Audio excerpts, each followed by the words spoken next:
Hello everyone, we are Group 2. Our group is presentation on the topic From Marginalization to Inclusive Growth, analyzing the socio-economic determinants of annual development and regional GDP in Japan. To begin, let's look at the context. Japan is often viewed as a homogeneous society. Yet it is home to distinct indigenous groups, notable, most notably the Ainu people of Hokkaido. Historically, for over a century, the Ainu faced systemic assimilation policies such as the Hokkaido Former Aborigines Protection Act of 1899, which stripped them of their land, language, and cultural practice. This historical marginalization results in persistent socio-economic disparities. However, a major paradigm shift occurred in 2019, which is the enactment of the Annual Policy Promotion Act. This legislation officially reignites the NUS indigenous people and mandates the government to implement policies for their cultural and economic revitalization. Our report critically examines the impact of five key socio-economic factors: education, health, housing, creativity, and technology on the development of the Ainu people. Furthermore, we analyze how empowering this community contributes to Japan's broader GDP, particularly through critical tourism in Hokkaido. Our central system is simple: shifting from welfare dependency to assist-based development through human capital and creativity is essential for sustainable economic growth. Current economy literature emphasizes that human capital, defined as skills, knowledge, and health, is a primary driver of economic growth. However, indigenous communities often face a poverty trap, where a lack of resources prevents them from investing in this crucial human capital. The reality on the ground reflects this theory.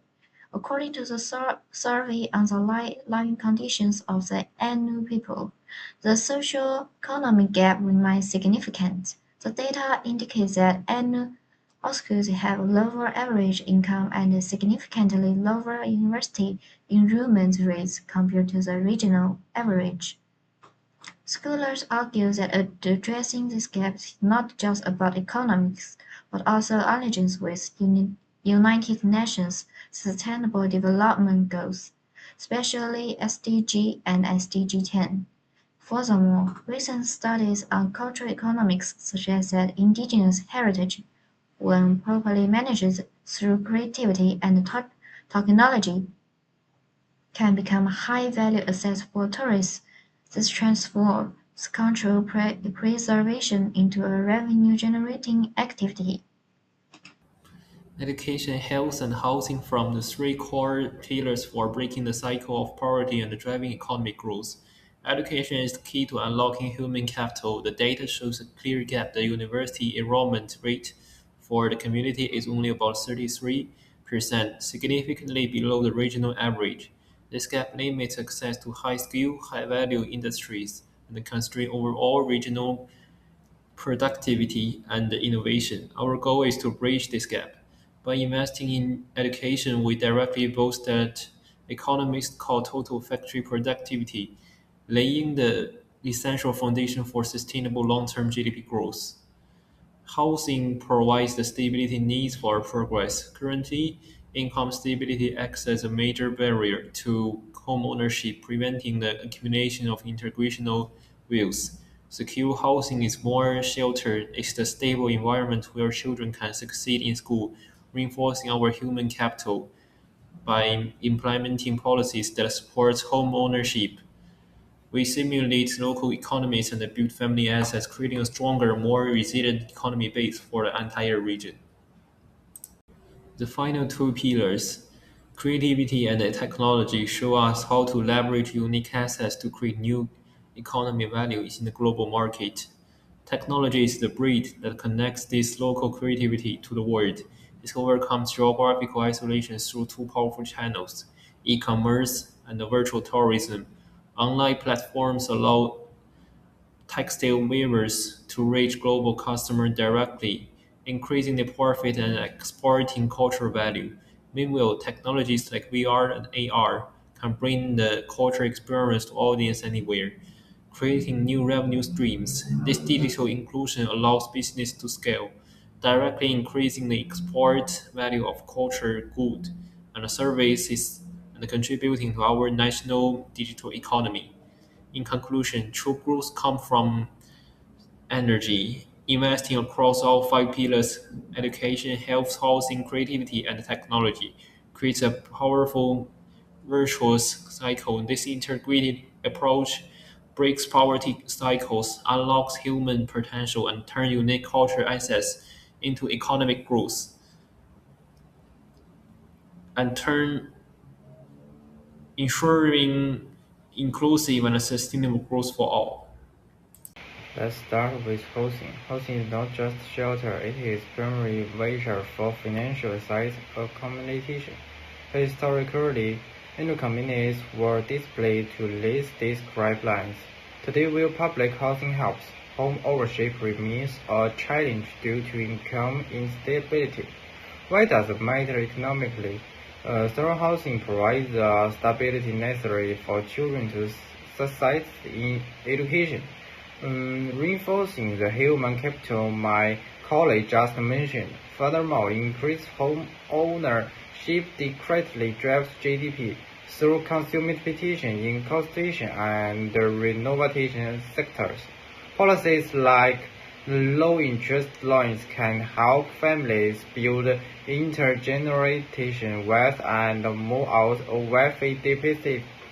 Next is creatively special factory. The Amin brand is an economic engine. Under the 2019 Act, the essential commodification of agriculture is key strategy. A prime example is the Ampopo National Museum, which aims to attend 1 million visitors annually. This creates a tourism pillar effect. Visitors interested in annual dance, crafts, and art genres increase expand on hotels, transport, and dining. This revenue raises the revenue economic. Unlike manufacturing, culture creativity is a sustainable resource. It generates value without depletion. Our final speaker will now discuss technology and conclude our presentation. Technological acting as a bridge connecting the local community to the global economy, overcoming geographic isolation. This happens through the two main channels, e-commerce and visual tourism. Digital platform allowed AI new artisans to sell high-value crafts like tattoos, textiles directly to global buyers bypassing middlemen and keeping more profit, simultaneously using VR and AR in museum enhance the visitor experience and allows us to export annual culture to audience who cannot physically visit Japan. This digital includes allow annual business to scale and contributes to the national digital economy. In conclusion, the economic development of the annual people is a test case for Japan's ability to achieve inclusive growth. As we have shown, the five factors are deeply interconnected. Housing and health provide necessary stability. Education builds the capability. Creativity and technology unlock the economic value of their unique heritage. Integration, the annual population is not just about human rights, it's unlock a dormant source of economy potential by closing the educational gap and leveraging the annual brand Japan can stimulate the regional GDP of Hokkaido and showcase a powerful model of diversity-driven economic revitalization. Thank you for listening.